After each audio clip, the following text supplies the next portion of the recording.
భూమా శిల్ప కుటుంబాల పోరుగా ఈ ఉప ఎన్నిక తయారైంది.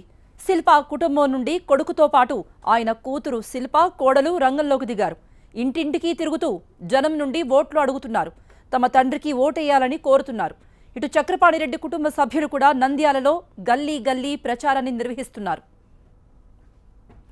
31వ వార్డులో ప్రచారాన్ని నిర్వహిస్తున్న శిల్ప మోహన్ రెడ్డి కూతురు శిల్ప, కోడలితో మా ప్రతినిధి హసీనా ఫేస్ టు ఫేస్.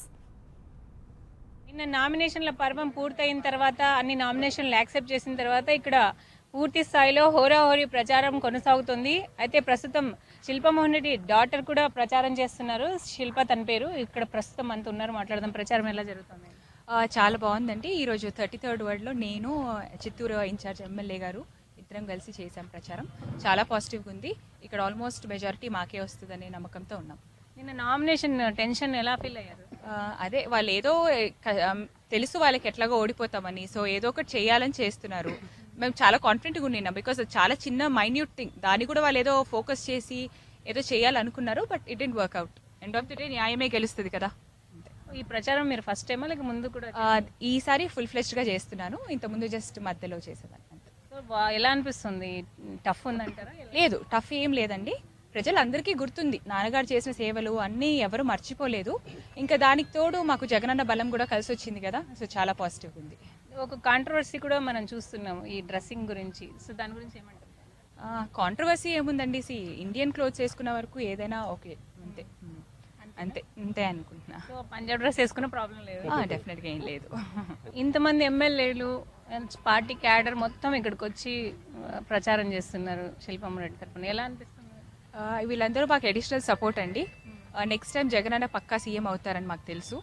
అవతల వాళ్ళు భయపడుతున్నారు కాబట్టి, వాళ్ళ గవర్నమెంట్ ఉంది, వాళ్ళే మినిస్టర్లు ఇంతమంది వచ్చి చేస్తున్నారు. వాళ్ళకి భయం ఉంది కాబట్టి వాళ్ళు అదంతా చేస్తున్నారు అనుకుంటున్నాము.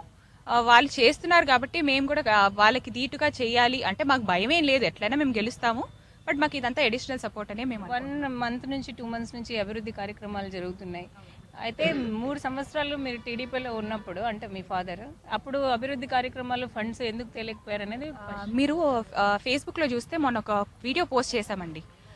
డైరెక్ట్గా స్టేజ్ మీద నాన్నగారు ఈ రోడ్స్ కోసం అభివృద్ధి కోసం ఉన్నవన్నీ చంద్రబాబు నాయుడు గారు ఆ రోజే చేస్తామని ఖచ్చితంగా చెప్పారు. కానీ ఏ రోజు వాళ్ళు ఫండ్స్ ప్రొవైడ్ చేయలేదు. ఇంతవరకు ఈ 3 yearsలో కానీ ఇంత ముందు కానీ మున్సిపాలిటీ ద్వారా చాలా రోడ్స్ డాడీ చేశారు. ఈ గవర్నమెంట్ రాకముందు కూడా, ఈ గవర్నమెంట్ వచ్చిన తర్వాత కూడా వాళ్ళు చాలా ట్రై చేశారు. ఆ రోజు ఆయన ఏమన్నారంటే, మీరు ఫండ్స్ ఇస్తారా, మీరు స్టార్ట్ చేస్తే మేము చేస్తాము అన్నమాట ఆయన అన్నారు. ఇప్పుడు మళ్ళీ ఈ ఎలక్షన్స్ వచ్చినందుకు ఆయన ఫోకస్ అంతా ఇక్కడ పెట్టి ఇంకేదో మేము చేస్తున్నాం, మేమే చేశాము అని వాళ్ళు చూపించుకోవాలని ట్రై చేస్తున్నారు. బట్ జనాలకు అందరికి తెలుసు ఈరోజు వాళ్ళు చేసేది ఒక్క రోడే ఏమో, కానీ ఈ రోడ్లు ఇక్కడ ఉన్నవన్నీ డెవలప్ చేసింది నాన్నగారే. ఇప్పుడు ప్రచారంలో ఏ అంశాలు ప్రధానంగా తీసుకున్నారు? ఎలా ముందుకెళ్తా, అంటే ఎలా వార్డ్స్, ఎలా మీరు ఎలా జగన్ అన్న నవరత్నాలు చాలా బాగా స్పందిస్తున్నారండి. ఊర్లలోకి వెళ్ళినప్పుడు అంతా కూడా పెన్షన్ అయితే ఏంటి, ఇంకా లేకపోతే మహిళలకి రుణమాఫీ చాలా బాగుంది. అంతేకాకుండా అన్న ఎవ్రీ మంత్ అంటే ఫీజు పిల్లల కోసము ఇస్తానన్నారు కదా, అది కూడా చాలా బాగుంది. అందరూ చాలా పాజిటివ్గా ఉన్నారండి. నేను 7వ వార్డు ఇక్కడ మా కౌన్సిలర్ గారు అబ్దుల్ కలాం గారి దగ్గర ఉన్నాను. మైనారిటీ గ్రూప్ అయినా చాలా బాగా జరుగుతుంది. ఎలాంటి ప్రాబ్లం అయితే మేము ఫేస్ చేయలేదు. మాకు ఓటు ఏమన్నప్పుడు ఒక్కరు కూడా ధిక్కరించింది అయితే లేదు. కానీ ప్రజలు వాళ్ళ సమస్యలు అయితే చెప్పుకుంటున్నారు. రోడ్లు లేవని, మున్సిపల్ ప్రాబ్లం ఉందని కొన్ని చెప్పుకుంటున్నారు. ఇవన్నీ మేము తప్పకుండా క్లియర్ చేస్తాం. మేము ప్రభుత్వంలో ఉంటే, ప్రభుత్వం మాది కాదు. సో ఈసారి తప్పకుండా మా మామయ్య గారిని గెలిపించి, ఈసారి ఫ్యాన్కి ఓటేసి వాళ్ళని గెలిపిస్తే తప్పకుండా మేము ఈ ప్రాబ్లమ్స్ అన్ని సాల్వ్ చేస్తాము. అభివృద్ధి ఆల్రెడీ స్టార్ట్ అయింది కదా, సో దాన్ని ఎలా చూస్తారు? అభివృద్ధి 3 ఏళ్ల నుంచి ఎందుకు జరగలేదండి? ఇప్పుడు సడన్గా ఎందుకు జరుగుతుంది? అది కూడా కంప్లీట్గా నెరవేరుస్తారో లేదు. శంకుస్థాపన చేసి రోడ్డు విస్తరణ చేస్తారు అంటే రోడ్ వేసినట్టు కాదు.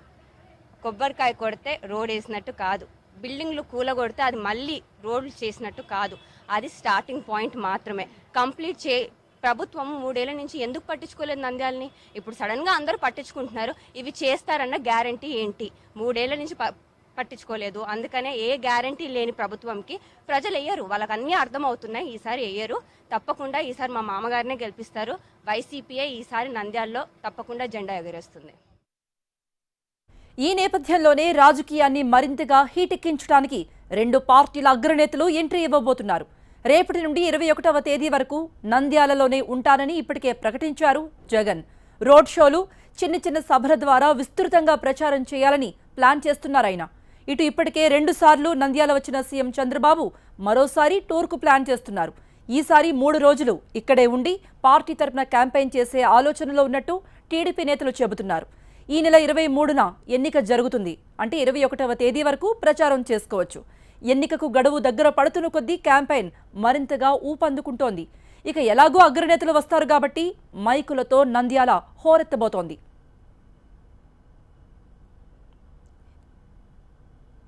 స్క్రోల్ చేయరా.